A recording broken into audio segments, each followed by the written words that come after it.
ముందుగా అందరికీ బైబిల్ క్లాస్కి వచ్చిన అందరికీ వందనాలండి.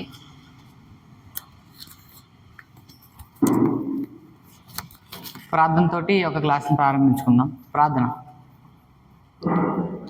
పరలోకమందున మా ప్రియ పరలోకపు తండ్రి, నైనా మీకు వేలాది వందనాలు నాన్న తండ్రి. ఈరోజు మేము ఇలా బ్రతుకున్నామంటే అది మీ వల్ల తండ్రి, అందుకు మీకు వందనాలు తండ్రి. ఈరోజు మమ్మల్ని అందరినీ ఇలా కాపాడి ఇక్కడ మేము ఇలా కూర్చునేలాగా మాకు అవకాశాన్ని మాకు అనుగ్రహించినందుకు మీకే వందనాలు తెలుసుకుంటున్నాం తండ్రి. నైనా ఇంకా ఎవరెవరైతే క్లాస్కి రాలేదో వాళ్ళందరూ త్వరగా వచ్చేలాగా మీరే సహాయం దయచేయమని వేడుకుంటున్నాం తండ్రి. నైనా అలాగే ఇక్కడికి వచ్చిన ప్రతి ఒక్కరిని దీవించి ఆశీర్వదించమని వేడుకుంటున్నాం నాయన తండ్రి. మేము ఇక్కడికి వచ్చి మంచి వాక్యాన్ని నేర్చుకొని దాని నుండి నీతిని గ్రహించి మా జీవితాల్లో మేము అది వాడుకునేలాగా మాకు సహాయాన్ని జ్ఞానాన్ని ఇవ్వమని వేడుకుంటున్నాం తండ్రి. నైనా వాక్యం చెప్పే సహోదరులను కూడా మంచి జ్ఞానాన్ని ఇవ్వమని వేడుకుంటూ ఈ చిన్ని ప్రార్థన మా ప్రభువైన యేసుక్రీస్తు నామమున ఈ చిన్న ప్రార్థన అడిగి వేడుకుంటున్నాం మా తండ్రి. ఆమేన్.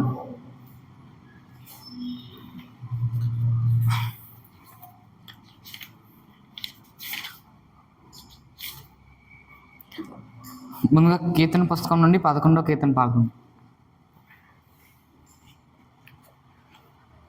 కలుగునుగాక దేవునికి మహిమా, కలుగునుగాక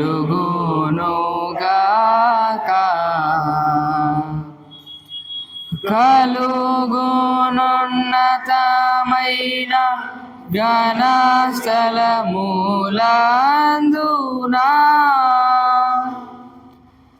నిలకు సమాధానం నరులకయనదయా,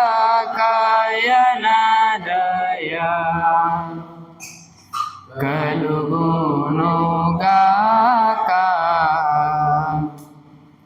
దేవునికి మహిమా, కలుగునుగాక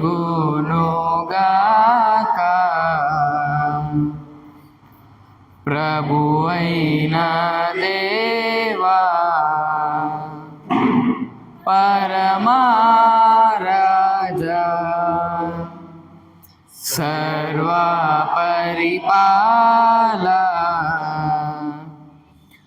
పరిపూర్ణ శక్తి గల పరమజనకా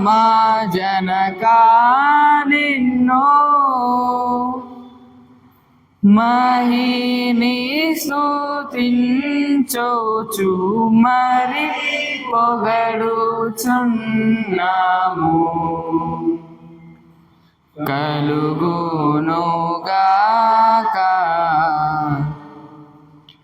దేవునికి మహిమా, కలుగునుగాక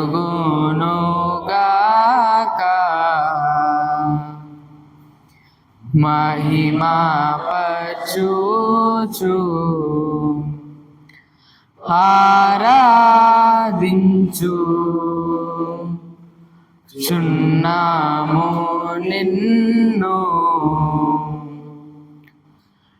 మహిమాతిశయమును మదిదలచియు నీకు మహిని మా స్తుతి కృతజ్ఞతనిచ్చుచున్నాము, కలుగునుగాక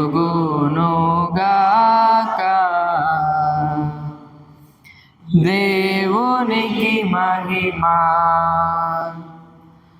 కలుగునుగాక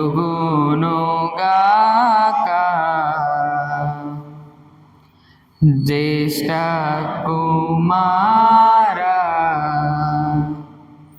యేసు ప్రభువా, యెహోవా తనయా లోక పాపము మోయు ఏకా దేవుని గొర్రె పిల్ల మమ్మును కనికరించుము చల్లగా కలుగునుగాక. దేవునికి మహిమ కలుగునుగాక.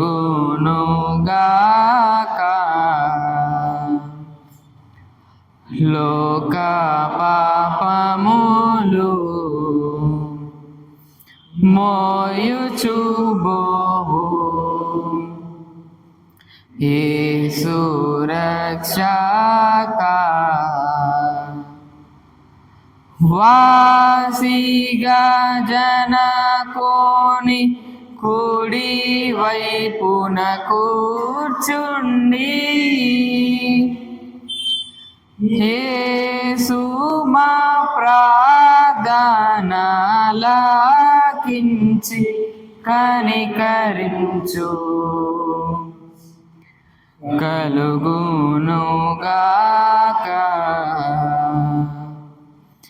దేవునికి మహిమ కలుగునుగాక.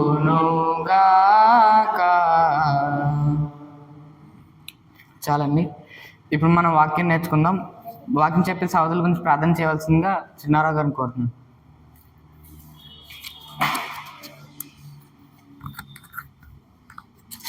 ప్రార్థన చేసుకుందాం. పరలోకముందున మా తండ్రి, ప్రేమస్వరూపుడైన మా దేవ, ఆయన ఈ దినమల్లా మమ్మల్ని కాచి కాపాడినందుకు మీకు వందనాలు తెలియజేసుకున్నాం తండ్రి. ఆయన ఈ దినంలో మీ సన్నిధిలో ఇలా చేరి మిమ్మల్ని ప్రార్థించే అవకాశం ఇచ్చినందుకు మీకు వందనాలు. ఆయన ఈ యొక్క బైబిల్ క్లాస్లో మీకు సహాయం ఉంచండి. ఆయన ఈ యొక్క క్లాస్కి వచ్చిన ప్రతి బిడ్డను కూడా దీవించి ఆశీర్వదించమని వేడుకుంటున్నాం తండ్రి.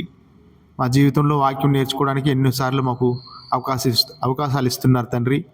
మా నిర్లక్ష్యం చేత మేము వాటిని దూరంగా ఉన్నాము. దయతో క్షమించి నాయన మీకు వాక్యం నేర్చుకోగలిగే సమయాన్ని అందరికీ దయచేయమని వేడుకుంటున్నాము. ఆయన మాకు వాక్యాన్ని వివరించగల శక్తిని మా సహోదరికి దయచేయమని వేడుకుంటున్నాం తండ్రి. అయినా మీ యొక్క జ్ఞానాన్ని దయచేయండి. అయినా తనకు కావాల్సిన ఆలోచనలు మీ యొక్క సహాయం నుంచి ఈ కార్యక్రమం అంతట్లో కూడా మీరే తోడు నడిపించమని వేడుకుంటున్నాం తండ్రి. ఈ కార్యక్రమం ద్వారా ఘనత మహిమ మీరే పొందుకోమని మీ మెండైన దేవుళ్ళు మా అందరిపై ఉంచమని వేడుకుంటూ మా ప్రభు అయిన యేసుక్రీస్తు వారి పరిశుద్ధ నామములో ప్రార్థన అడుగుతున్నాం తండ్రి. కిరణ్ వచ్చి మనకు వాక్యం చెప్పాల్సింది కోరుతున్నాను.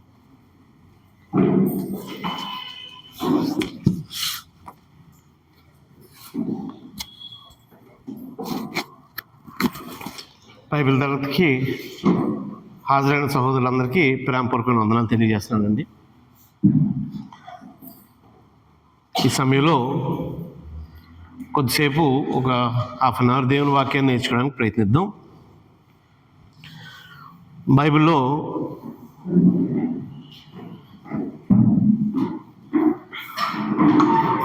నెహెమ్యా చేసిన ప్రార్థనల్ని ఈ దినాన్ని మనం గమనిద్దాం. అయితే ముందు ఆ విషయాలు రాసేటప్పుడు ఆ నెహెమ్యా ఎవరో, నెహెమ్యాకి సంబంధించిన కొన్ని విషయాల్ని మనం గమనిద్దాం. నేను ఇంకా హెడ్డింగ్ ఏం పెట్టలేదు, జస్ట్ బ్యాక్గ్రౌండ్ చెప్తున్నాను ఒక 5 నిమిషాలు. మధ్యధరా సముద్రానికి పక్కన ఉండేది కనాన్ అండి. ఇశ్రాయేలీయులు మొదట ఐగుప్తు నుంచి నడిపింపబడి మోషే ద్వారా ఆల్మోస్ట్ కనాన్కి చేరుకున్నారు. ఐగుప్తు నుంచి యెహోషువ వాళ్ళకి ఈ భూభాగాన్ని అంతటి పంచాడు. పంచిన తర్వాత దేవుడు ఒక 20 రాజుల్ని యూదులకి, ఒక 19 రాజుల్ని ఇశ్రాయేలుకి రెండు రాజ్యాలుగా విభాగింపబడిపోయాయి. మొదట అంతా కలిపి ఒకే రాజ్యం. యెహోషువ ఉన్నంత వరకు ఒకటే రాజ్యం. యెహోషువ తర్వాత న్యాయాధిపతులు ఉన్నంత వరకు ఒక రాజ్యమే అదంతా. ఇప్పుడు ఆంధ్ర, తెలంగాణ ఎలా సపరేట్ అయిపోయాయో కేంద్ర ప్రభుత్వం వల్ల, అలాగే ఇక్కడ సౌలు, దావీదు, సొలొమోను తర్వాత రాజ్యం విభాగింపబడిపోయింది. వాళ్ళు చేసిన పాపాన్ని బట్టి దేవుడు కోపం వచ్చి 10 గోత్రాలు ఒకవైపు, ఒక గోత్రాన్ని ఒకవైపు మార్చేశాడు. సో దీన్ని దక్షిణ రాజ్యం ఉన్నారు, ఇది సౌత్. ఎందుకంటే మధ్యధరా సముద్రం వెస్ట్లో ఉండేది, ఇది ఈస్ట్. దక్షిణ కనాన్ రాజ్యం, ఉత్తర కనాన్ రాజ్యం, ఉత్తర భాగం అంటారు దీన్ని. ఈ ఉత్తర భాగంలో ఇశ్రాయేలీలు ఉండేవారు, దక్షిణ భాగంలో యెరూషలేము ఉంటుంది, యోదయ ఇవన్నీ కింద ఉంటాయి అన్నమాట. ఈ దక్షిణ భాగంలో ఇక్కడ కూడా ఇశ్రాయేలే, అయితే వీళ్ళని ఇశ్రాయేల్ రాజ్యం అన్నారు, దీన్నేమో యోధా రాజ్యం అన్నారు. ఈ ఇశ్రాయేల్ పాపం చేసినప్పుడు దేవుడు అష్షూరు చెరకు పంపించాడు, వీరు మళ్ళీ తిరిగి రాల. అయితే యూదుల్ని కూడా చెరకు పంపించాడు. వీళ్ళు తప్పు చేసిన తర్వాత వీళ్ళు బుద్ధి తెచ్చుకుంటారు అనుకున్నారు, కానీ వీళ్ళు కూడా బుద్ధి తెచ్చుకోలేదు. దేవుడు ఓర్చి ఓర్చి ఓర్చి ఓర్చి శిక్షేస్తాడు. కానీ ఇంకా డిసైడ్ అయిన తర్వాత యూదులు కూడా చెరకు పంపించాడు. యూదులు చెరకి ఒక్కసారి వెళ్ళలేదు, యూదులు చెరకి 3 దఫాలుగా వెళ్ళారు. వీరు వెళ్ళింది బబులోను చెర, బబులోను. ఈ బబులోను చెరకి యూదుల్ని దేవుడు పంపించాడు. ఇంచుమించు అంటే నా సబ్జెక్ట్ ఇది కాదు కాబట్టి డేట్లు అవన్నీ రాయట్లేదు. మొదటి దఫాలో దానియేలు, షడ్రకు, మేషకు, అబేద్నెగో వాళ్ళు ఇంచుమించు క్రీస్తు పూర్వం 606 ఆ టైం అండి. ఇది ఒక 7 సంవత్సరాలు గ్యాప్ ఇచ్చి మళ్ళా ఇంకొక 10 సంవత్సరాలు గ్యాప్ ఇచ్చి మరలా సుమారు క్రీస్తు పూర్వం 585 తగ్గుతుంది. ఒక 5 సంవత్సరాలు గడిస్తే డేట్ తగ్గిపోద్ది అనమాట. క్రీస్తు పూర్వం అంటే బ్యాక్ వస్తూ ఉంటుంది. సో 885కి 886కి 3 దఫాలుగా ఫస్ట్ టైం ఏమో దానియేలు ఆ బ్యాచ్ని పంపించేశారు, అందరూ ఒకసారి వెళ్ళలేదు. నెబుకద్నెజర్ అనే రాజు. రెండో బ్యాచ్లో యెహెజ్కేలు, మనకి యెహెజ్కేలు రాశాడు కదండి, యెహెజ్కేలు ఆ టైంకి కొంతమంది ఇంకా యెరూషలేము పూర్తిగా కాల్చబడలేదు, కొంతమంది చెరలో ఉన్నారు. అందుకే మీకు యెహెజ్కేలు గ్రంథంలో చెరలో ఉన్నట్టుగా ఉంటుంది, ఇంకా యెరూషలేములో ఇంకా పాపం జరుగుతుంది, మిమ్మల్ని చూసినా కూడా వాళ్ళు పాపం చేస్తున్నారు అన్నాడు. లాస్ట్ కాల్ చేసి వెళ్ళిపోయినప్పుడు ఇర్మియా ఉన్నప్పుడు ఆఖరి. సో అలాగ 3 దఫాలుగా వాళ్ళు వెళ్ళారు. అయితే 70 సంవత్సరాల చెర 70 సంవత్సరాలు అంటే 886కి 885కి 70 కలిపితే 70 సంవత్సరాల తర్వాత అంటే 586కి 535 రఫ్గా. ఇది 585 అనుకుంటే 70 సంవత్సరాలు అంటే 535 కదా, 6 అవ్వదండి, బ్యాక్ బీసీ కదా. 535 యాక్చువల్ 535కి వెళ్ళడం 3 దఫాలుగా వెళ్ళారు. ఇది వెళ్ళడం రావడం కూడా 3 దఫాలుగా వచ్చారండి. అందరూ ఒకసారి వచ్చిలే. మొదటి దఫా జెరుబ్బాబేలు నాయకత్వం, జెరుబ్బాబేలు ఈ నాయకత్వంలో కొంతమంది వచ్చారు. మళ్ళీ దేవుడు కృప చూపించి చెరలో నుంచి మనుషులను బయటకు రప్పించాడు. 70 సంవత్సరాలు చెర తర్వాత వచ్చారండి. అది జరిగి వచ్చిన తర్వాత ఈ జెరుబ్బాబేలు ఏం చేశారంటే ఫస్ట్ మందిరాన్ని కట్టడం ఈయన పని. మందిరాన్ని ఇంచుమించు 15 సంవత్సరాలు ఆపేశారు. 520కి మందిరం నిర్మించబడింది. ఒక 15 సంవత్సరాల వరకు రాగానే వచ్చిన మొదటి సంవత్సరంలోనే మందిరాన్ని వేశాడు, కానీ పునాదులు వేసిన 15 సంవత్సరాల వరకు మందిరం కట్టడం అవలా. వాళ్ళు ఆ స్ట్రగుల్ ఫేస్ చేశారు. ఆ టైంలోనే జకరియా గ్రంథం, హగ్గయి జకరియా గ్రంథాలు రాయబడ్డాయి. మందిరం కట్టబడింది. అయితే యెరూషలేము పట్టణానికి ప్రాకారం లేదు. ఆ ప్రాకారం కట్టడానికి వచ్చిన వాడే నెహెమ్యా. ఈయన ఇది జరిగిన ఒక 80 ఇయర్స్ తర్వాత వచ్చాడు. అదొక 70, ఇదొక 80, ఏదో రఫ్గా ఇదొక 70, 440. దీనికంటే ముందు ఎజ్రా వచ్చాడు. ఎజ్రా తర్వాత నెహెమ్యా వచ్చాడు. 450కి అలా ఎజ్రా వచ్చాడు. 440కి నెహెమ్యా వచ్చాడు. అంటే మొదటి దఫాకి రెండో దఫాకి రఫ్గా ఒక 70 ఇయర్స్ ఉందండి. వాళ్ళు వెళ్ళిన తర్వాత వీళ్ళు వచ్చారు. వీళ్ళిద్దరు కలిసి ఒక్కసారి అంటే ఇంచుమించు 10 ఇయర్స్ గ్యాపే కదా. ఎజ్రా వచ్చిన తర్వాత నెహెమ్యా వచ్చాడు. నెహెమ్యా వచ్చేటప్పటికి ఎజ్రా యెరూషలేములో ఉన్నాడు. కొంచెం అర్థం కాకపోయినా వర్రీ అవ్వద్దు. దేవుడు తన ప్రజల్ని కోపగించి చెరకు పంపించేశాడండి. ఆ చెర అంటే బానిసత్వం. అక్కడ భయంకరమైన కఠినమైన బానిసత్వం ఉంటుంది.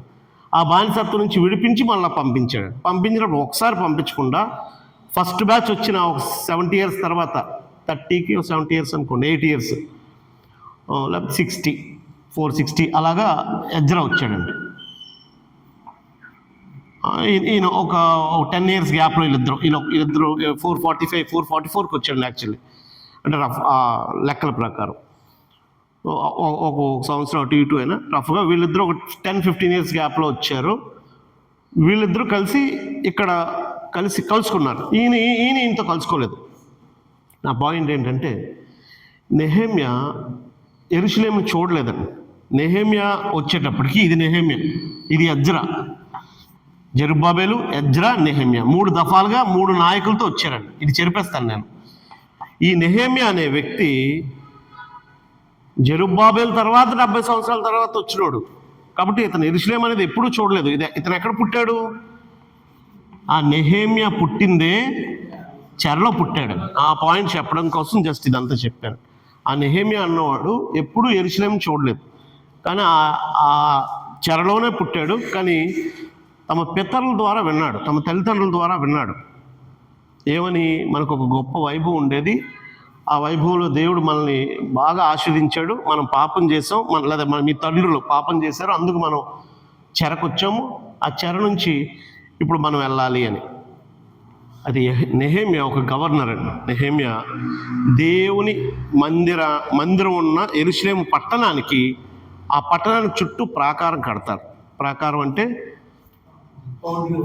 Boundary wall. మన ఇంటికి బౌండరీ వాల్ ఎంతైతే ఉంటుందో పట్టణానికి కూడా బౌండరీ వాల్ ఉంటుందండి. ఆ పట్టణాన్ని డైలీ యెరూషలేం గడియలు, ప్రతి ప్రాకారం గడియలు ఈవినింగ్ మూసేస్తారు. ఎవరు లోపలికి వెళ్ళడానికి ఉండదు, ఈవినింగ్ మూసేస్తారు. అంటే చిన్న గేట్ ఉంటుంది, ఓకే అయితేనే ఆ గేట్ తెరుస్తారు, లేకపోతే తెరవరు. మ్యాక్సిమం నైట్స్ అవి క్లోజ్ అయిపోతే తెల్లవారు మరలా ఓపెన్ అవుతాయండి. ఇల్లులు అన్నీ లోపల ఉంటాయి, పొలాలు, వ్యాపారం, వర్తకం అంతా బయట ఉంటుంది. సో పట్టణం పెద్దదే ఉంటుంది, ప్రాకారం మాత్రం పట్టణం అంతా ఉండదు. ఆ ఇల్లులు కట్టుకునే చోటే ఉంటుంది. ఫర్ ఎగ్జాంపుల్ ఎరుకో ప్రాకారం కూడిపోయింది కదండి, అది 1 కిలోమీటర్ రేడియస్ అంట ఎరుకో. సో అలా ఇప్పుడు ఈ నెహెమ్యా ఈ యెరూషలేము చుట్టూ ప్రాకారం కట్టడానికి వచ్చాడు. ఆ వచ్చినప్పుడు ఆ విషయంలో కూడా చాలా స్ట్రగుల్స్ ఫేస్ చేశాడండి. మన ముందున్న భక్తులు ఎవరికి ప్రశాంతమైన పనులు జరగలేదు, ఎవరో ఒకరిద్దరికి తప్ప. వాళ్ళందరూ శ్రమలు పడ్డారు. అప్పుడు ఈ ప్రాకారం కట్టే విషయంలో ఆయన జీవితంలో చాలా స్ట్రగుల్స్. అంటే అక్కడ కట్టనివ్వకుండా, వాళ్ళు కట్టేస్తే వాళ్ళు డెవలప్ అయిపోతారు కాబట్టి వాళ్ళని ఆపాలని చాలామంది శత్రువులు ట్రై చేస్తూ వచ్చారు. అప్పుడు తాను ఎదుర్కొన్న ప్రతి శ్రమలో నెహెమ్యా దేవునికి ఎలా ప్రార్థన చేశాడో ఈరోజు నెహెమ్యా చేసిన ప్రార్థన లిస్ట్ చదువుదామండి. రైట్, అది సబ్జెక్ట్. సో నేను తుడిపేస్తున్నాను.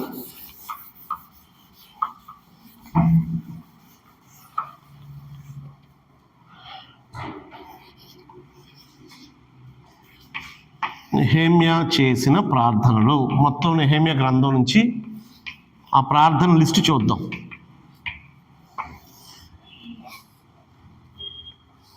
అంటే వచనం రాసుకుందాము,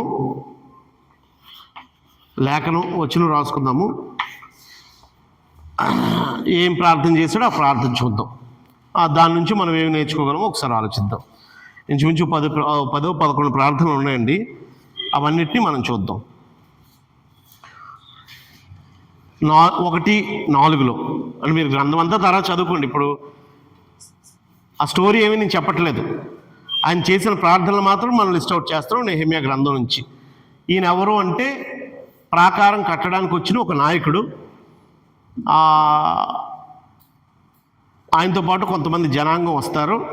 అక్కడ మాదీ పార్సీకులు, బబులోనియల తర్వాత మాదీ పార్సీకులు ఆ రాజ్యాన్ని వెళ్ళినప్పుడు ఆ రాజు పర్మిషన్ తీసుకొని వచ్చాడు. రైట్, అది స్టోరీ. 1-4 వచనము విషయము చూద్దాం. ప్రార్థనలు, ఆ ప్రార్థనలు కూడా చూద్దాం. నెహెమ్యా చేసిన ప్రార్థనలు 1-4 చూస్తారా? ఈ మాటలు విన్నప్పుడు నేను కూర్చుండి ఏడ్చి కొన్ని దినములు దుఃఖంతో ఉపవాసం ఉండి ఆకాశమందలి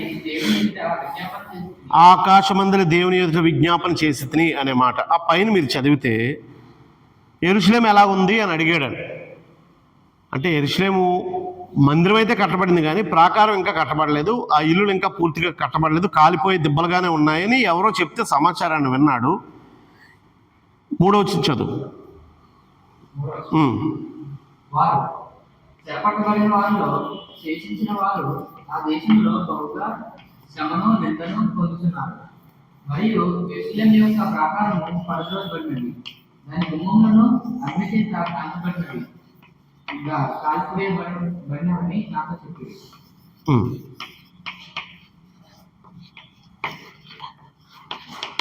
యెరూషలేము దేన స్థితిని బట్టి దేవునికి ప్రార్థన చేశాడండి. ఇప్పుడు మీ సొంత ఊర్లో ఎవరికైనా ఉన్నాయి? అందరికీ ఉంటాయి కదా సొంత. మీ సొంత ఊర్లో ఏదైనా ఎవరైనా ఘనత సాధించారు, లేకపోతే ఆ ఊరికి పేరు వస్తే మా ఊరోడ్రా అని అంటామండి. ఇప్పుడు సొంత ఊరు మొత్తం వరదల్లో కొట్టుకుపోయింది లేకపోతే కాలిపోయింది అని అంటే, ఆ సొంత ఊరికి ఏదైనా నష్టం జరిగిందంటే, ఊర్లో ఇలాగ అయిందంట, ఊర్లో ఇంతమంది చనిపోయారంట అని అనేటప్పుడు బాధ ఉంటుందండి. ఇప్పుడు యెరూషలేముని ఎప్పుడైనా అతను చూశాడండి? అసలు తను చూడలేదండి యెరూషలేముని. తను పుట్టడమే చెరలో పుట్టాడు. కానీ యెరూషలేము యొక్క వైభవాన్ని గురించి ఎవరో చెప్పినప్పుడు విని, లేకపోతే వాళ్ళ తల్లిదండ్రులు చెప్పినప్పుడు విని, అది ఇంకా దీనస్థితిలో ఉందని వాళ్ళు చూడండి. అక్కడ ఒక మాట్లాడిన మాటలు ఏంటంటే, ఆ ప్రాకారాలు ఇంకా పడదోయబడే ఉన్నాయి, దాని గుమ్మములు అగ్నిచేత కాల్చబడినవని నాతో చెప్పిరి. ఆ కారణాన్ని బట్టి నేను కూర్చుండి ఏడ్చి కొన్ని దినములు దుఃఖంతో ఉపవాసం ఉండి అప్పుడు ఆకాశమందలి దేవుని ఎదుట విజ్ఞాపన చేశాను అనే మాట. అంటే తను చూడని యెరూషలేము నిమిత్తం దాని దీనస్థితిని బట్టి దేవునికి ప్రార్థన చేశాడు. నెహెమ్యా అంటే మైండ్ సెట్ అలాంటిది. సో అప్పుడు డిసైడ్ చేసుకున్నాడు. అంటే ఏ గొప్ప పనికైనా ఒక నాయకుడు డెవలప్ అయ్యాడనంటే, ఇప్పుడు మన దేశాన్ని నిన్న రిపబ్లిక్ డే మొన్న అయింది, మన దేశాన్ని బయటికి తీసుకొచ్చే విషయంలో చాలామంది నాయకులు పుట్టారండి. పుట్టడంతో నాయకులు కాదు, వాళ్ళల్లో అంటే నేను ఇలా చేద్దాము అనే ఆ తపన ఎవరికైతే వస్తుందో వాళ్ళు డెవలప్ అవుతారు. నెహెమ్యా ఎందుకు అంటే దేవుని కృప ఉండాలి, మన విషయంలో దేవుని కృప ఉండాలి. నెహెమ్యా ఎందుకు ప్రాకారం కట్టగలిగాడంటే, అంతకుముందు చాలామంది గవర్నర్లు ఉన్నారండి. ఏదేమైనా సరే నా పట్టణానికి నేను ప్రాకారం కట్టాలని నిర్ణయించుకొని దేవుని దగ్గర ఏడ్చి ప్రార్థన చేసి, ఇది ఎలా వర్కౌట్ అవుతుంది, రాజు దగ్గరికి వెళ్ళి అడుగుదాము అని చెప్పేసి అలాగా. అసలు తనుండే స్థితికి పట్టణం ప్రాకారానికి సంబంధం లేదు. కానీ అంటే నాయకులు అలా ఉద్భవిస్తారు. యెరూషలేము దీనస్థితిని బట్టి దేవునికి ప్రార్థన చేసి నెహెమ్యా. ముందు ప్రార్థనలు రాసేద్దాం, తర్వాత అది మనం ఎలా అప్లై చేసుకోవచ్చో చూద్దాం. 2:4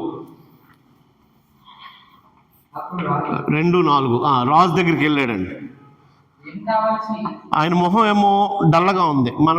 మనం సంతోషంగా ఉంటే మన ముఖం మెరుస్తూ ఉంటుంది, మనం డల్లగా ఉంటే మన ముఖం డల్లగా ఉంటుంది, మన లోపల బాధపడుతూ ఉంటే. రోజు రాజు దగ్గర ద్రాక్షారసాన్ని అందించే వ్యక్తి ఈయన. అది అన్ని రాజులు వాళ్ళు, మాదీయ పార్సిక్ రాజులు వాళ్ళు. నీ మొహం ఎందుకు డల్లగా ఉంది అని అంటే, మనం ఏమని అడుగుతామండి? మీ కింద వ్యక్తి మొహం డల్లగా ఉందనుకో, ఏమంటాడు? జీతం చాలట్లేదండి, లేకపోతే ప్రమోషన్ ఎన్ని సంవత్సరాలు చేసిన లేదండి, లేకపోతే మా అమ్మగారికి బాగాలేదండి. ఐదర్ పర్సనల్ రీజన్స్ ఏమో చెప్తాం. ఈయన ప్రాబ్లం ఏంటో తెలుసండి, యెరూషలేము దేనస్థితిలో ఉంది, నేను అక్కడికి వెళ్ళాలనుకుంటున్నాను, అక్కడికి వెళ్ళాలంటే నాకు లీవ్ కావాలి, పర్మిషన్ కావాలి, అది మీరు నాకు ఇప్పిస్తారేమో అని. ఇప్పుడు ఆయన ఏమి స్వతంత్రుడు కాదు, ఆయన దాసుడు. వాళ్ళందరూ ఇంకా పూర్తిగా స్వతంత్రులుగా ఉండలేదు, వాళ్ళు చెరలోనే ఉన్నారు. చెరలో ఉద్యోగాలు ఇవ్వబడ్డాయి. యూదులైనా కూడా మాదీయుల చేత ఉద్యోగాలు ఇవ్వబడ్డాయి. మనకి బ్రిటిష్ వారు మనల్ని వెళ్ళినప్పుడు మనలో కొంతమందికి ఉద్యోగాలు ఇచ్చేవారు. రైల్వే డిపార్ట్మెంట్లోను, స్కూల్స్లోను మనలో చాలామంది టీచర్స్ అవ్వడానికి, లేడీస్లో టీచర్స్ అవ్వడానికి గల కారణం ఏంటంటే, మనం 18th century 17th centuryకి ముందు అసలు స్త్రీలు బయటకు వచ్చేవారు కాదండి. మనలో చాలామందికి అంటే ఒకవేళ మన దేశాన్ని చేత వాళ్ళు వ్యాపారం చేసుకున్న మాట వాస్తవమే, మన మీద అధికారం చేసిన మాట వాస్తవమే. కానీ కొన్ని విషయాల్లో, ఫర్ ఎగ్జాంపుల్ ఇప్పుడు రైల్వే ఏదైతే మనం రైల్వే దాన్ని మనం అనుభవిస్తున్నామో, ఈ రైల్ ట్రాక్స్ వేయించే విషయంలో కానీ, యాక్చువల్గా మీకు ఈస్ట్ వెస్ట్ గోదావరిలో ఎవరైనా ఉన్నారు, మీరు అక్కడి నుంచి వచ్చిన వాళ్ళు కదండి. అక్కడ సర్దార్ కాటన్ ద్వారా బ్రిడ్జ్ ఉంటుంది. ఆ కాటన్ గారిని వాళ్ళు ఇంచుమించు దేవుడు ప్రతినిధిలా కొలుస్తారండి. అంటే మాకు బ్రిడ్జ్ చేశారని. ఆయన వేసిన తర్వాత ఈస్ట్ వెస్ట్ గోదావరిలో చాలా వరకు ఆ పల్లెల్లో నీరు నిలవడానికి వాళ్ళ రవాణా విషయంలో కానీ ఆ నిర్మాణ విషయంలో కానీ చాలా హెల్ప్ అయిందంటాడు. వాళ్ళ జీవనాలు బాగుపడినాయి. అలాగే కొంతమంది అలాగా వాళ్ళుండి ఇక్కడ వాళ్ళకి సహాయం చేసిన మనుషులు కూడా ఉన్నారు. అలాగూ మాదీ పార్సీకుల రాజులే కానీ యూదుల్లో కొంతమందికి ఉద్యోగాలు ఇచ్చారు. దానియేలుకి ఇచ్చినట్టు షడ్రకు మేషకు అబేద్నెగోలకు కూడా దానియేలు ఇప్పించాడని. అలాగా నెహెమ్యాకు కూడా ఒక ఉద్యోగం ఉంది, రాజు దగ్గర ఉద్యోగం. ఈ మొహం డల్లగా ఉంది. ఏంటి నీ మొహం డల్లగా ఉంది అని అంటే, నేను ఆయన విన్నపం ఆయనతో చెప్పుకోవాలి. ఆ చెప్పుకునే ముందు రా నా దగ్గరికి రా అంటాడు అనమాట. రాజు అక్కడ ఉంటాడు లోపల. నీ ప్రాబ్లం ఏంటో రా అని అంటాడు. లోపలికి వెళ్ళే లోపు ఎక్కువ టైం లేదు, ఇక్కడ కూర్చొని మోకాలు వేసే టైం కాదు. జస్ట్ ఆ లోపలికి వెళ్ళేటప్పుడు 4వ వచనం, ఏమి కావాల్సి నీవు మనవి చేయుచున్నావన్నప్పుడు నన్ను అడుగగా, సార్ నాకు ఇవి కావాలి అని అన్నాడా? ముందు లోపలికి వెళ్ళేటప్పుడు ఎవరికో ముందు రిక్వెస్ట్ పెట్టాడా? ఇప్పుడు మనం ఎక్కడికైనా వెళ్ళేటప్పుడు అడ్మిషన్, పిల్లల స్కూల్ అడ్మిషన్కి కానీ, లేకపోతే మనం ఎంఆర్ఓ ఆఫీస్కి వెళ్ళేటప్పుడు కానీ మనం ఏం చేస్తాం, సార్ ఇది సార్ మళ్ళీ మా పేపర్స్ ఇవి సార్, మా సర్టిఫికెట్స్ ఇవి సార్. కానీ దానికంటే ముందు అతనితో మాట్లాడేటప్పుడు దేవునితో మాట్లాడుకోవాలండి. నెహెమ్యా అక్కడ ఏం చేశాడంటే, నేను ఆకాశమందలి దేవునికి ప్రార్థన చేసి అప్పుడు రాజుతో మాట్లాడుతున్నాడు. అంటే మన మనవి, తన విన్నపం అధికారితో చెప్పుకునే ముందు తన మనవి అధికారితో చెప్పుకునే ముందు ప్రార్థన.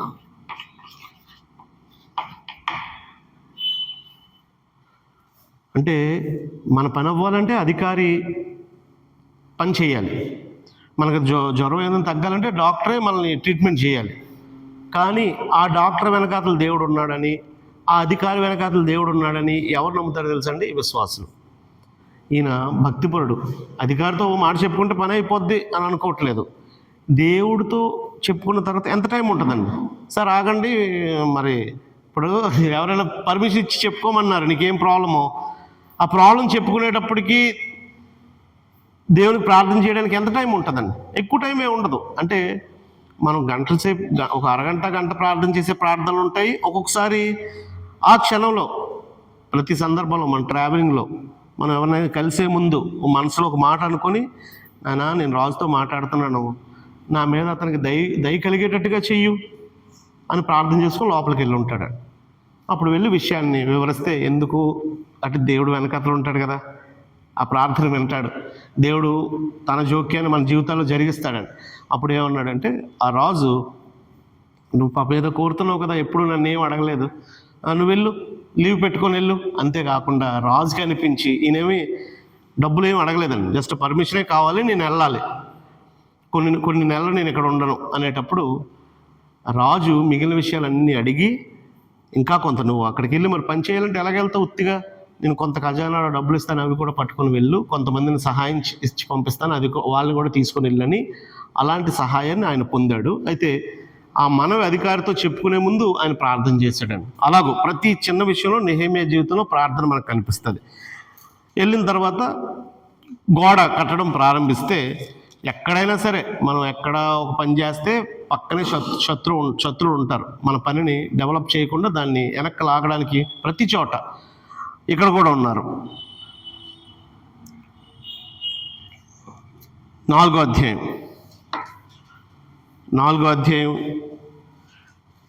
1వ వచనంలో,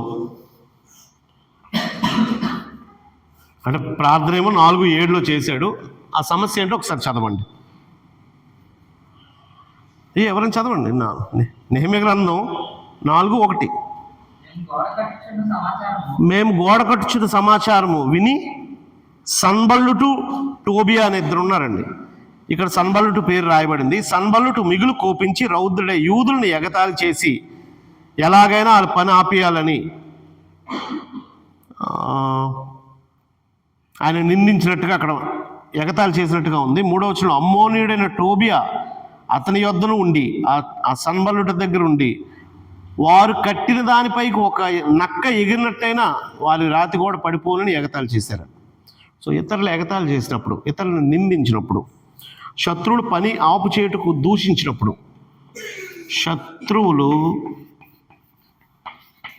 పని ఆపు చేయుటకు దూషించినప్పుడు, ఇప్పుడు ఆ ప్రార్థన చదవండి. మా దేవా ఆలకించుము, మేము తిరస్కారం నొందిన వారము, వారి నింద వారి తలల మీదకే వచ్చినట్లు చేసి వారు చెరపట్టబడిన వారే వారు నివసించే దేశంలోనూ వారిని దోపుకు అప్పగించుము. అంటే మేము ఇంతవరకు కష్టాల్లో ఉన్నాం, ఇంకా ఇప్పుడు ఏదో గోడ కట్టుకోవాలనుకుంటున్నాం, ప్రాకారం కట్టుకోవాలనుకుంటున్నాం, కానీ వీళ్ళు వచ్చి ఇబ్బంది పెడుతున్నారు, అలాగని వాళ్ళ మీదకి వెళ్ళలేదని. అప్పుడు పాత నిబంధనలో సహోదరులను ప్రేమించి శత్రువులను క్షమించమనే ప్రార్థనలు ఉంటాయి, వర్రీ అయిపోవద్దు. దావీదు కానీ నెహెమ్యా కానీ కొంతమంది అలాంటి ప్రార్థనలు చేశారు. అయితే ఇప్పుడు క్రీస్తు మనసు కలిగి అధిగమించే ప్రార్థనలు ఉన్నాయి. అది ఇప్పుడు అక్కడ మాత్రం తను ఏమన్నాడంటే, మా మీదకి నింద రావాలని వాళ్ళు ట్రై చేస్తున్నారు, వాళ్ళకి శిక్ష నువ్వే ఇయ్యు అని దేవునికి ప్రార్థన చేశాడు. అంటే శత్రువులు పని ఆపుటకు దూషించినప్పుడు తిరిగి దూషించాలా, దూషించినప్పుడు దేవునికి ప్రార్థన చేయాలా? నీ పని చూస్తాను, నీ అంత చూస్తాను, నువ్వు నన్ను ఎంత అన్నావు, నేను అంత అన్నానా అనేది క్రైస్తవ మనసే కాదు. దూషించినప్పుడు దేవునికి ప్రార్థన చేయడం, అది నెహెమ్యా చేసిన ప్రార్థనలో అక్కడ కనబడుతుందండి. తర్వాత 5:19 యాక్చువల్గా మరొక మాట ఇంకొకటి ఉంది. వారి మీద యుద్ధానికి వచ్చినప్పుడు ప్రార్థన చేశాడు. 9వ వచనంలో దేవునికి ప్రార్థన చేసి అనే మాట 4:9.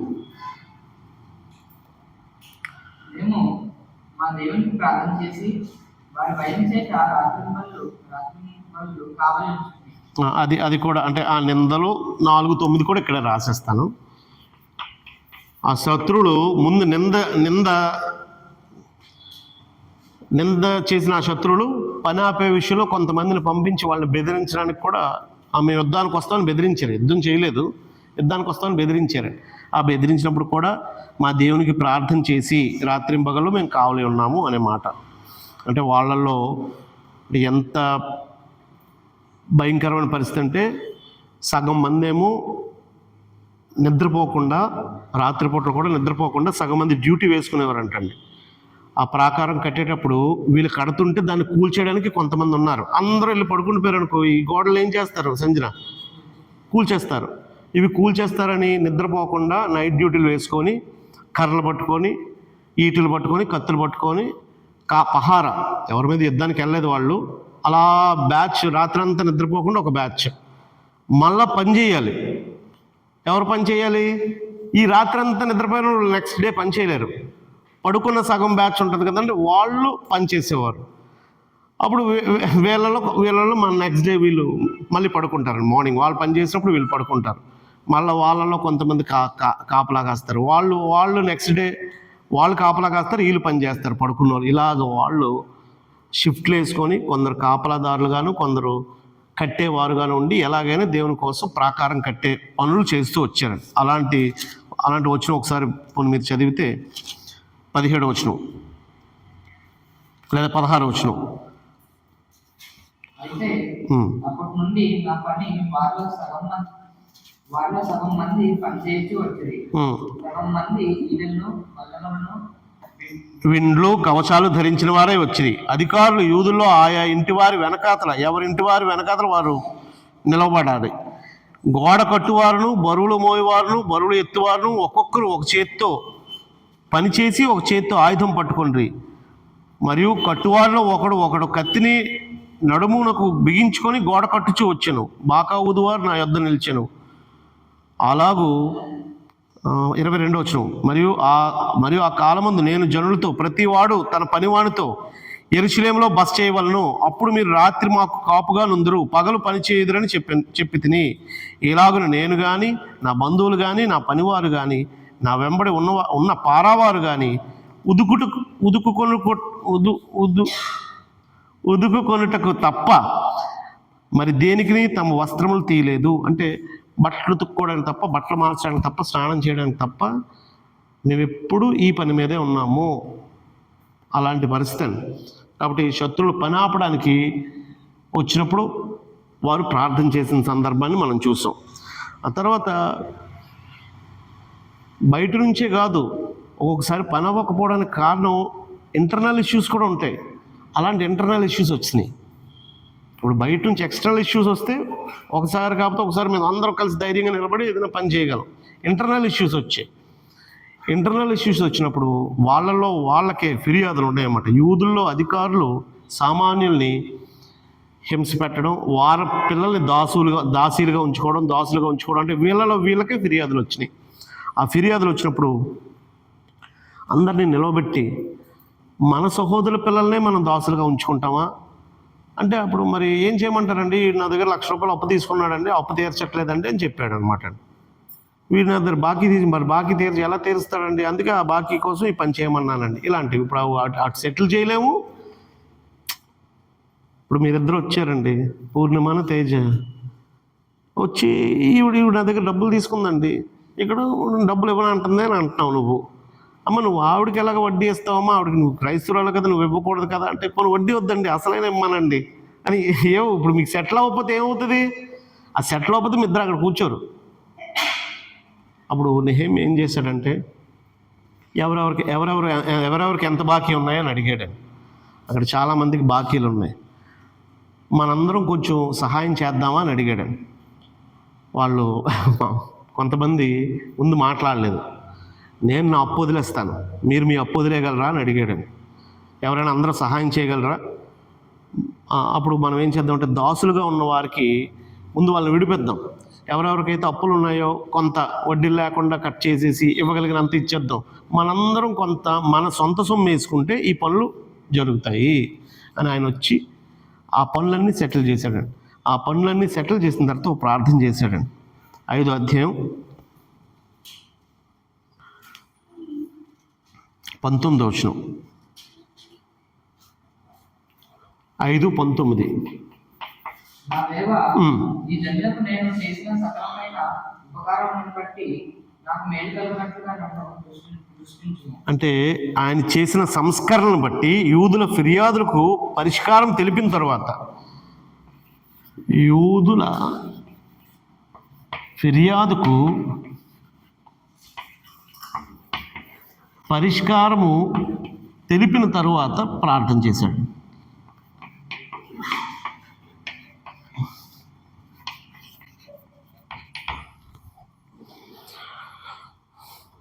మనం మామూలుగా ఏం చేస్తామంటే, నన్ను కాపాడు, నా పిల్లల్ని రక్షించు, మాకు ఆశీర్వాదాలు ఇవ్వు నాయనా, నేను ఈ పని చేసినందుకు నన్ను ఆశీర్వదించాను మనం ప్రార్థన చేయగలమా దేవుడి దగ్గర? అంటే నెహెమ్యా తన జీవితంలో ఎలా అనుకున్నాడంటే, ప్రతి సందర్భంలో రాజు దగ్గరికి వెళ్ళే ముందు ఒకసారి దేవుడిని అడుగుదాం, రాజు దగ్గర నుంచి వచ్చిన తర్వాత చేసిన సహాయం బట్టి కృతజ్ఞత చెప్దాం. నేను ఈ మంచి పని చేశాను ఈరోజు అంటే, మనం చర్చ్ బిల్డింగ్ బాగా తుడిచి క్లీనింగ్ చేసాం అనుకోండి, లేదా చర్చ్ వాళ్ళందరికీ వంట చేసాం అనుకోండి, నాయన నేను ఇంతమందికి వంట చేశాను ఈరోజు, దీని ప్రతిఫలం నాకు ఇవ్వు అని దేవుడిని అడగొచ్చండి. అడగకూడదా? అడగొచ్చండి. ఆయన నేను చేసిన పనికి ఆయన యాక్చువల్గా మీరు చదివితే ఆయన గవర్నరు, ఆయన కొంత అందరి దగ్గర అధికారికి రావాల్సిన సొమ్ము ఉంటుంది. ఈయన ముందున్న గవర్నర్లు అందరూ తీసుకున్నారండి. ఈయన మాత్రం 18వ వచనం ఆఖరి వచనం చదివితే మీరు, అధికారికి రావాల్సిన సొమ్మును కూడా నేను అపేక్షించలేదు, మిగిలిన వాళ్ళందరినీ వదిలేమని చెప్పి బతిమాలి ఆ అప్పు మనం పుచ్చుకొనకుందాం అన్నాడండి. 10వ వచనం చదవండి ఎవరైనా. నేనును అలాగనే వారికి సొమ్మును ధాన్యమును అప్పుగా ఇచ్చితిమి, ఆ అప్పు మేము పుచ్చుకొనకుందము, అలాగే మీరు పుచ్చుకోవద్దని బ్రతిమాలి వాళ్ళ చేత ప్రమాణం చేయించి ఆ సమస్యలన్నీ పరిష్కరించిన తర్వాత ప్రార్థన. ఎందుకు అనంటే, ఆ పరిష్కారంలో ఎవరైనా ఎదురు తిరిగితే పరిష్కారం జరగదు, అది సహకరిస్తే పరిష్కారం జరుగుద్ది. ఆయన ప్రార్థన చేసి దేవునికి థ్యాంక్స్ చెప్పుకున్నాడు. ఇది ఇంటర్నల్ సమస్యని అధిగమించాడు. కానీ ఎక్స్టర్నల్ సమస్య అలాగే ఉండిపోయింది. బయట నుంచి ఆ గోడ కట్టనివ్వట్లేదు, ఆ పట్టణానికి ప్రాకారం గోడ కట్టనివ్వట్లేదు. వాళ్ళు ఏం చేశారంటే,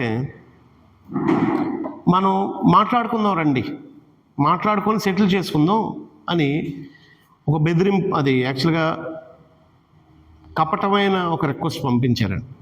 ఒరిజినల్గా వాళ్ళకి ఈ పని విషయంలో జరిగించే విషయంలో సన్బల్లుటు టోబియో కానీ అక్కడుండే వాళ్ళకి సపోర్ట్ చేసే పెద్దలకు కానీ వీళ్ళెవ్వరికి ఈ పని జరగడం ఇష్టం లేదు. కానీ వాళ్ళు ఏం చేశారంటే, మనం పలానా చోట కలుసుకొని మాట్లాడుకుందాం, మాట్లాడుకుంటే సెటిల్ అవుతాయి అని చెప్పేసి రమ్మన్నారండి. 6వ వచనం, 6వ అధ్యాయం 2వ వచనం. సన్బల్లుటు గెషెమును నాకు ఏదో హాని చేయుటకు ఆలోచించి ఓనో మైదానమున్న గ్రామంలో ఒక దాని దగ్గర మనం కలుసుకుందాం రండని నా యొద్దకు వర్తమానం పంపిరి. మనం కూర్చొని మాట్లాడుకుందాం అంటే వెళ్ళాలా వెళ్ళకూడదా? యాక్చువల్గా వెళ్ళాలి. యాక్చువల్గా వారు ఏదో హాని చేస్తున్నారని ఎలా తెలిసింది? అది అయిపోయిన తర్వాత తెలిసిందండి, ముందు తెలియదు. ఇక్కడ రాసేటప్పటికీ ఆ సంగతి తర్వాత తెలిసింది కాబట్టి చెప్తున్నాడు. ఎందుకు అక్కర్లేదు, వాళ్ళతో మాట్లాడాల్సిన అవసరం లేదు అనుకున్నాడు, వెళ్ళలేదు. అయితే వాళ్ళు ఊరుకోలేదు. 1కి 2 సార్లు వర్తమానాన్ని పంపిస్తూనే ఉన్నారు, మళ్ళీ రిక్వెస్ట్లు పంపిస్తున్నారు. అందుకు నేను చేయి పని గొప్పది, దాన్ని విడిచి మీ వద్దకు వచ్చటకే నేను దాన్ని ఎందుకు ఆపాలను, నేను రాలేనని చెప్పాడు. నాకు ఖాళీ లేదు భయ్యా, నా పనిలో నేనున్నాను, నేను ప్రాకారం కట్టుకుంటున్నాను, మాట్లాడడానికి నేను రాలేను అన్నాడు. వాళ్ళు అలాగున 4 మార్లు అతని వద్దకు వర్తమానం పంపగా, 1కి 4 సార్లు.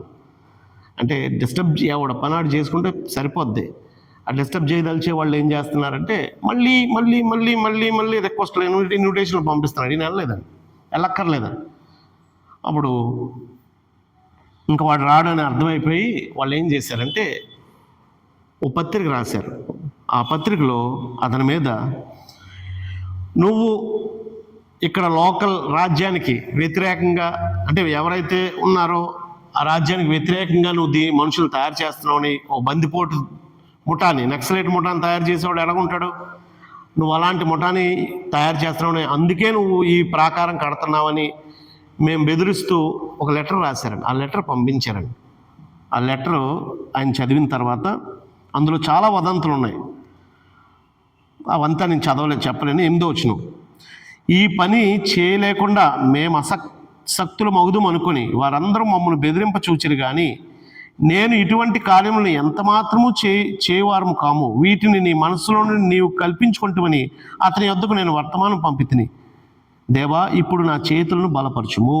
అంటే శత్రువులు బెదిరింపు చూసినప్పుడు, పత్రిక వలన బెదిరించాలనుకున్నప్పుడు, ఎన్నో వచనం అండి అది? 6:9 రైట్. 6:9లో ప్రార్థన చేస్తూ పత్రిక పంపించి బెదిరించ చూచినప్పుడు ప్రార్థన చేశాడు. యాక్చువల్గా అఫీషియల్గా ఒక లెటర్ వచ్చి, అందులో ఆ లెటర్లో వాళ్ళు ఏం రాశారంటే 5వ వచనంలో మీరు చదివితే, 4 మార్లు రాలేదని 5వ మారు సన్బల్లుటు తన పనివారి ద్వారా విప్పి ఉన్న ఒక పత్రికను నా యొద్దకు పంపెను. ఆ పత్రికలో చాలా వదంతులు ఉన్నాయండి, నేను చదివించట్లేదు, సమయం లేదు. అలాంటిది ఒక లెటర్ వస్తే ఎవరికైనా టెన్షన్ వస్తుందండి.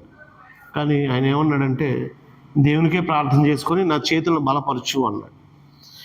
వీడు ఇలా చెప్తే రాడు, దేవుడు మాట అంటే వీడికి భయం. ఇప్పుడు దానియేలు చూడండి, దేంట్లో దొరకడో ప్రార్థనలోనూ దొరుకుతాడని ఆ నియమాన్ని, ఆ శాసనాన్ని ఎందుకు చేశారండి? నిజాయితీగా రాజుకి అందరూ లోబడాలన్నా కాదు, దానియేలు పట్టుకోవాలని. ఇక్కడ కూడా నెహెమ్యాని ఎలాగైనా పట్టుకోవాలని వాళ్ళు చేసిన ఇంకొక ప్రయత్నం ఏంటంటే, ప్రవక్త ఎవడని చెప్తే వింటాడు, మనం చెప్తే వినడం. ప్రవక్త చేత చెప్పిద్దాం. ఏమనంటే, ఓ ప్రవక్తకు లంచం ఇచ్చి నిన్ను చంపడానికి ట్రై చేస్తున్నారు ఈయన యూదుడు, నువ్వు డైరెక్ట్గా మందిరం, దేవాలయపు, అప్పటికే జెరుబ్బాబెల్ మందిరం కట్టేశాడు కదండి.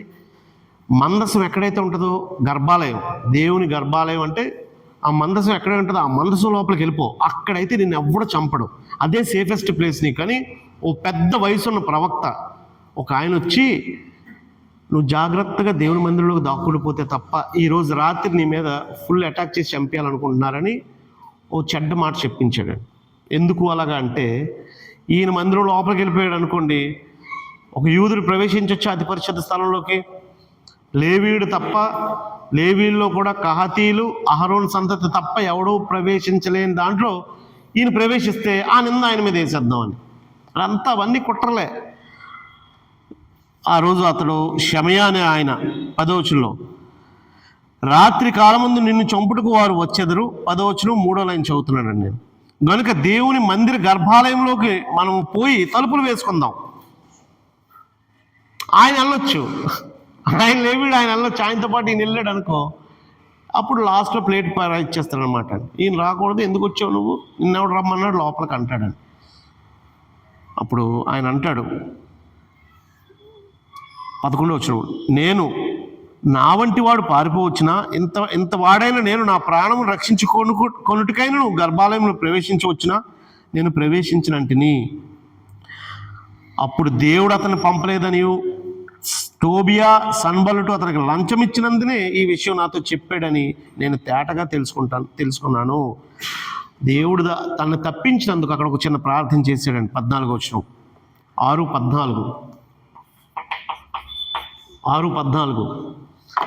నా దేవా, వారి క్రియలను బట్టి టోబియాను సన్బలుటును నన్ను భయపెట్టవాలని కనిపెట్టి ఉన్న ప్రవక్తలను, నవోద్య అను ప్రవక్త్రిని, ఒక ఆడావిడిని కూడా వాడుకున్నాడు అక్కడ లంచాలు ఇచ్చి.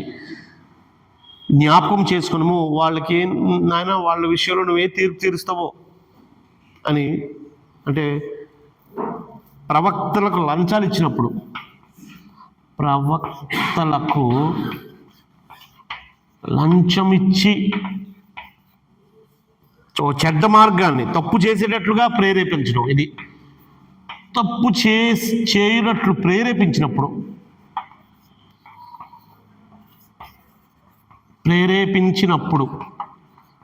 చేసిన ప్రార్థన. ఇంకా స్పీడ్గా చెప్పేస్తానండి. 1, 2, 3, 4, 5, 6 ఇంకొక 4 ఉన్నాయి. 10 నిమిషాల్లో మనం ముగిద్దాం. 9వ అధ్యాయం అంతా ప్రార్థన. 9వ అధ్యాయం ఒక్క వచనం రాసుకోవసం లేదు, అధ్యాయం అంతా ప్రార్థనే.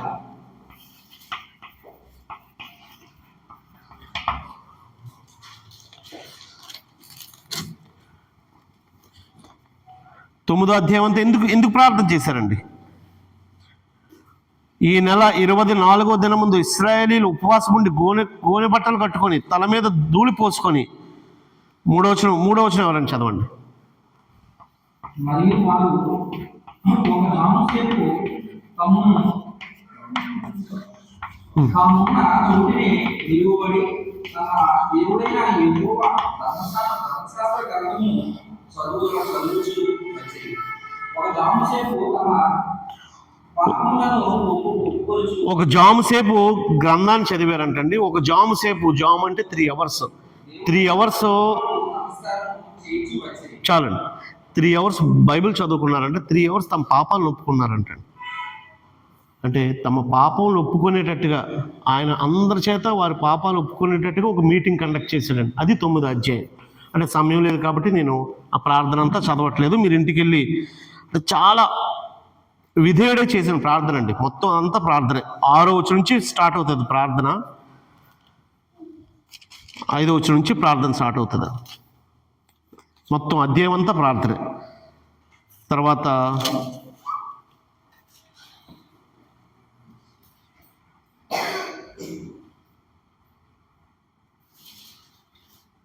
8, 9, 10 వచ్చిన క్లోజ్ చేసినా మనం రాసినా పర్వాలేదా, చెప్పేస్తాను. 13, 14 13వ అధ్యాయం 14వ వచనం. అంతా క్రమపరిచిన తర్వాత ఇశ్రాయేలు ఈయన ప్రాకారం కట్టేయడం ఫినిష్ అయిపోయిందండి. ఈ 13వ అధ్యాయం వచ్చేప్పటికి 9వ అధ్యాయం తర్వాత 10వ అధ్యాయంలో వాళ్ళు ప్రాకారం ఎక్కడ కడతారు అని అంటే,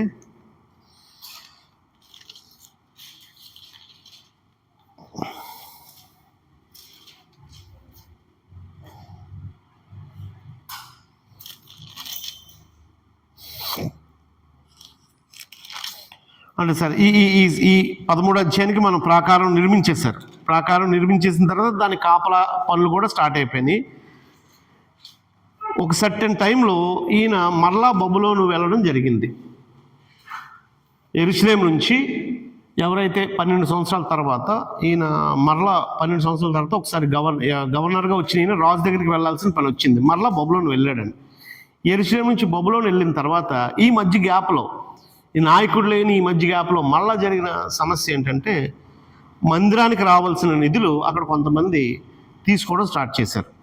దానివల్ల లేవీలు పనులు వాళ్ళకి అందాల్సిన భాగాలు అందక వాళ్ళ పొలం పనికి వెళ్ళిపోవాల్సినంత పరిస్థితి వచ్చిందండి. మళ్ళీ ఈయన వచ్చి చూసేటప్పుడు పరిస్థితి చూస్తే ఇక్కడ మందిర కార్యక్రమాలు ఏం జరగట్లేదు. అంటే మందిరానికి రావాల్సిన నైవేద్యాన్ని ఎవడో తినేస్తున్నాడు, మందిరానికి రావాల్సిన నిధులను ఎవడో తినేస్తున్నాడు. అప్పుడు ఏం జరుగుతుందండి? ఆటోమేటిక్గా కార్యక్రమాలు జరగవు. ఎప్పుడైతే కార్యక్రమాలు జరగలేదో అది చూసి స్టన్ అయిపోయాడు నెహెమ్యా. నేను వెళ్ళొచ్చిన గ్యాప్లో ఎంత పని అయిందా అని. అప్పుడు ప్రార్థన చేశాడు. 10వ వచనం ఒకసారి చదివితే, వారికి అందకపోటు చేత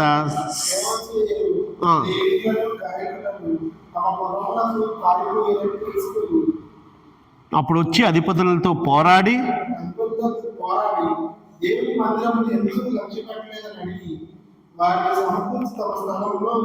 అంటే టోబియా అనేవాడు మందిరం ప్రాకారం ఆపలేకపోయాడు కదండి. ఆ తర్వాత అతని అల్లుడి చేత ఈ కార్యక్రమం చేయించాడండి. వాడు ఏంటంటే ఈ మందిరకు రావాల్సిన నిధులన్నీ దోచుకునేటట్టుగా అధికారులకి మీకు వాటా ఇచ్చేస్తాను, ఈ డబ్బులన్నీ నాకు ఇచ్చేయండి అని ఆ అధికారులు ఆ డబ్బులకు పడిపోయారు. ఈయన వచ్చి ఆ పనులన్నీ సెట్ చేసిన తర్వాత 14వ వచనం 13, 14లో దేవుని మందిర కార్యక్రమం, దేవుని మందిర చదవండి.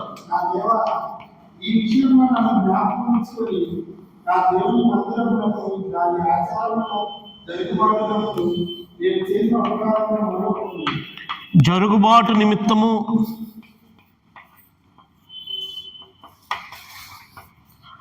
ప్రార్థన.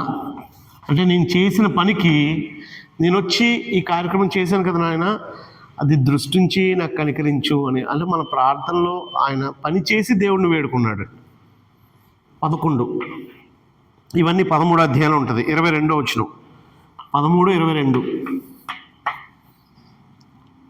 13, 22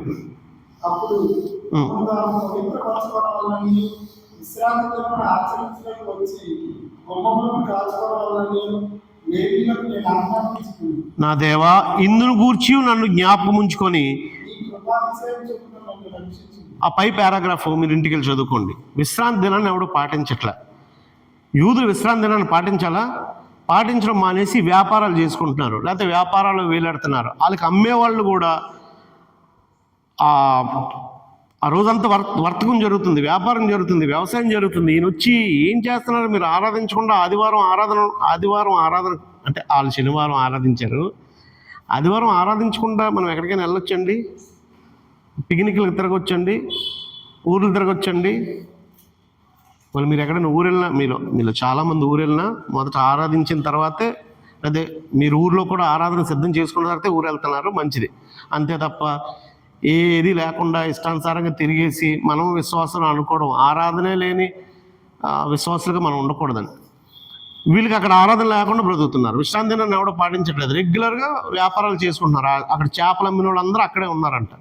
మీరు ఇంకోసారి ఇక్కడ కనబడ్డారో బయట అమ్మోనీలు వీళ్ళందరూ అలాగే అంటున్నారు. కానీ ఆ గేట్లు ఆ గోడ పక్కనే ఉండి ఆ చేపలు కొనుక్కోవాలి. ఆ రోజు విశ్రాంతి దినాన్ని ఆ రోజే కొనుక్కొని ఆ రోజు తినాలా.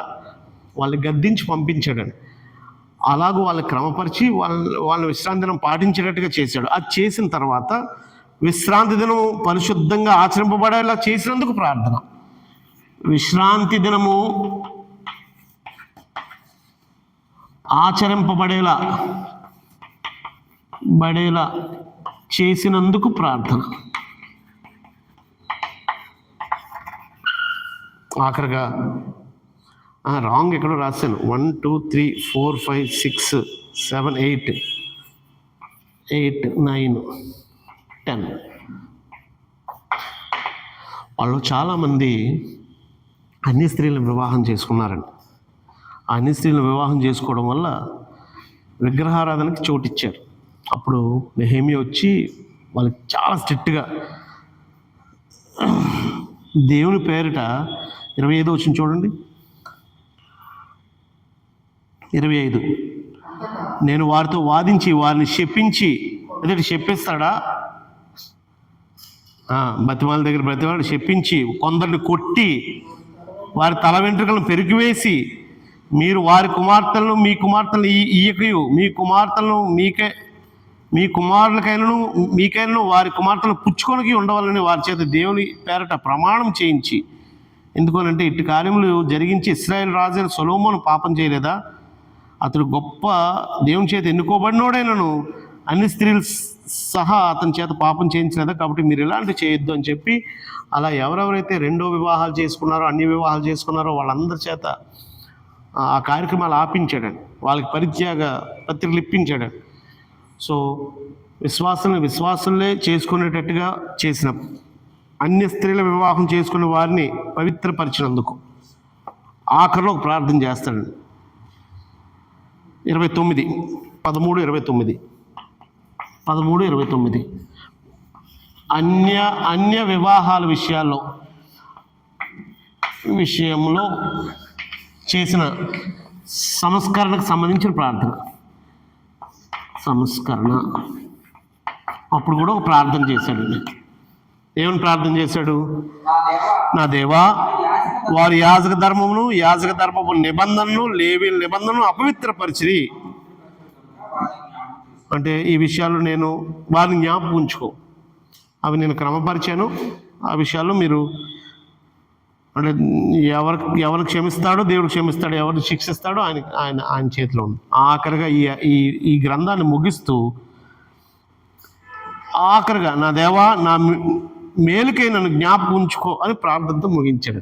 ఆఖరిగా ప్రార్థనతో ముగించాడు. అంటే మీకు మొదటి అధ్యాయం ప్రార్థనతో ప్రారంభమైంది, చివరి వచనం ప్రార్థనతో ముగించాడు.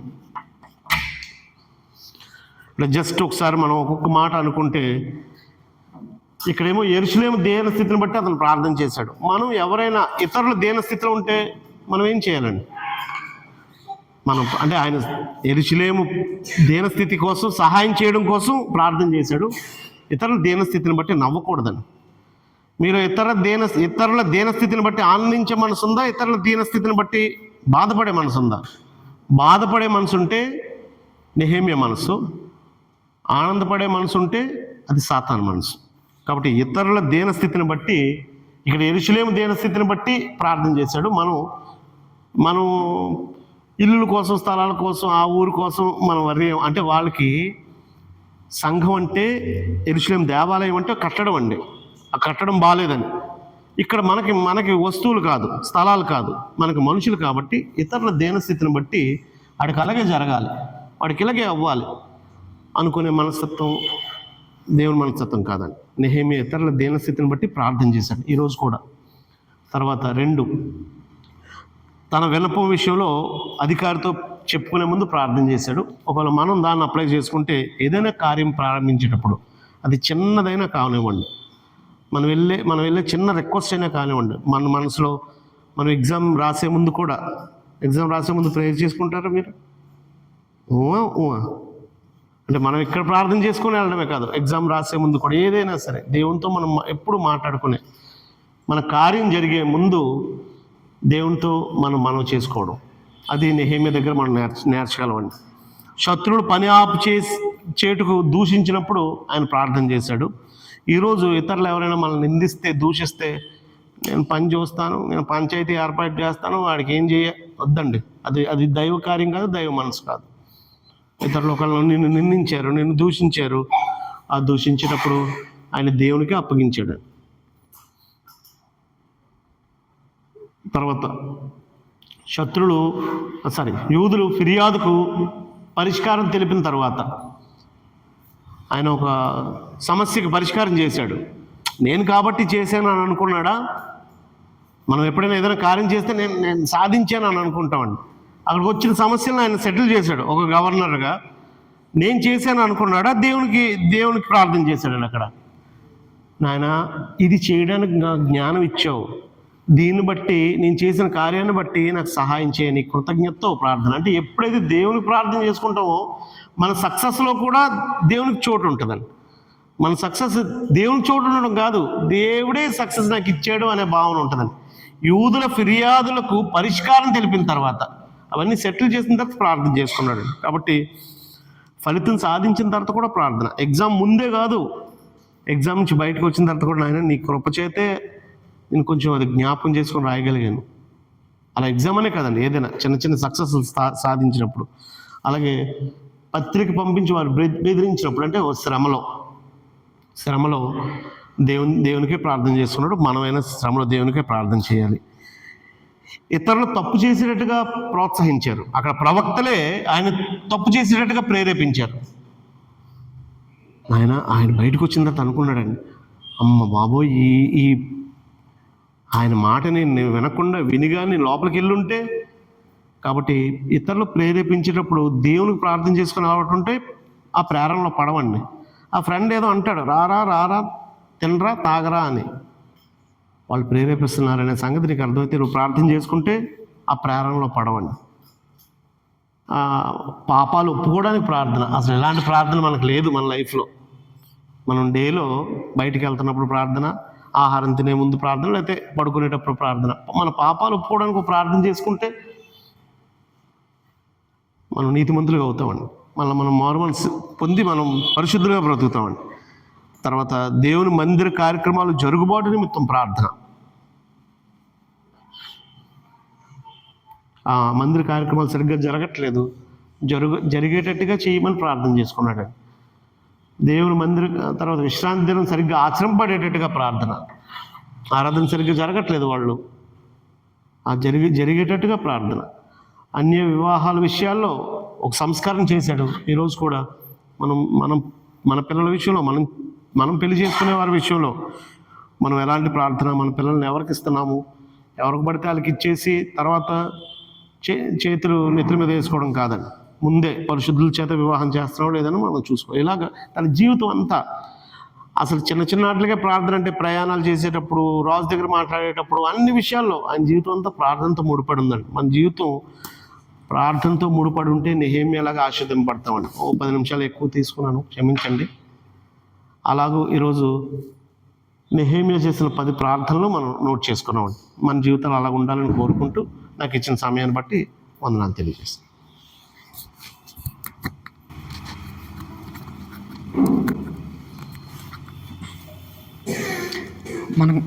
మనకు మంచి వాక్యాన్ని వివరించిన అనేక వందనాలు తెలుసుకుంటున్నామండి.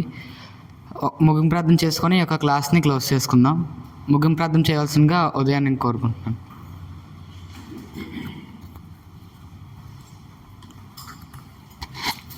ప్రార్థన చేసుకుందామండి. పరమందున్న మా తండ్రి, దయగల మా నాయన, మమ్మల్ని మీ రెక్కల చాటున కాచి కాపాడి తండ్రి, ఈ దినాన మేమందరం ఇలా కూడుకొని మిమ్మల్ని ప్రార్థన చేసుకొని వాక్యాన్ని నేర్చుకునే అవకాశం మాకు అనుగ్రహించినందుకు మీకు వేలాది కృతజ్ఞతాస్తుతులు చెల్లించుకుంటున్నాం తండ్రి. మాకు మీ పరిశుద్ధ గ్రంథంలో ప్రతి మాటను చక్కగా వివరించిన సహోదరుని దీవించండి, ఆశీర్వదించండి. ఆయన కుటుంబాన్ని దీవించి ఆశీర్వదించమని వేడుకుంటున్నాం తండ్రి. ఇదిగో తండ్రి, ఈ దినాన మేము మిమ్మల్ని అన్ని విషయాల్లోనే ప్రార్థన చేసి మా విన్నపాలన్నీ మీ ముందు పెడితే ఎలాంటి ప్రతిఫలాలు మీరు మాకు అందజేస్తారో అలాంటి భక్తుని తండ్రి, మరి అలాంటి భక్తుని గురించి మేము నేర్చుకున్నాం తండ్రి. అలాంటి ప్రార్థనల గురించి మేము నేర్చుకున్నాం తండ్రి. మా జీవితాలు కూడా తండ్రి, మరి మేము వీటిని ధ్యానించి మా జీవితాలు మేము కట్టుకునే వారిలాగా ఉండేలాగా మాకు సహాయం చేసి నడిపించండి. మేమందరం తండ్రి, మరి మంచి క్రైస్తవ కుటుంబంలో ఎదిగేలాగా మాకు సహాయం చేయండి. మా జీవితాల్లో అంతా కూడా ప్రార్థనాకరమైన జీవితం ఉండేలాగా మాకు సహాయం చేసి నడిపించమని వేడుకుంటున్నాం తండ్రి. తలలు వంచిన ప్రతి ఒక్కరిని మీ దేవునితో నింపమని ఈ విన్నపాలు మా ప్రభు, మా రక్షకుడైన యేసు ప్రభు వారి నామములో అడిగి వేడుకుంటున్నాం మా తండ్రి. ఆమెన్. అందరికీ వందనాలు.